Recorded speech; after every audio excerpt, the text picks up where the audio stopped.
Hey guys, in this video I'm going to show you how to reset Ovhd Decoder without your remote. If you find this video helpful, please consider to like this video and subscribe to my channel. In saying that, let's just jump straight into the video.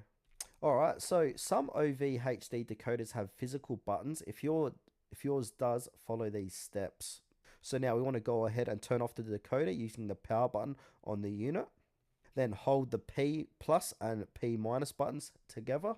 Now, while holding them, turn the decoder back on, so switch the power on at the back or plug it back in. Now, keep holding until you see a factory reset or boot screen.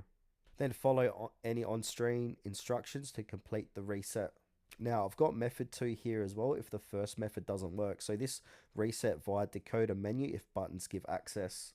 So now, if there are basic buttons, for example, menu OK, volume, etc., try to press the menu button on the decoder, and then use channel plus, channel minus, or volume up, down to navigate to settings, and then hit factory reset, and then select it using the OK button. Then from there, enter the pin. Default is usually 1234 or 0000 and confirm.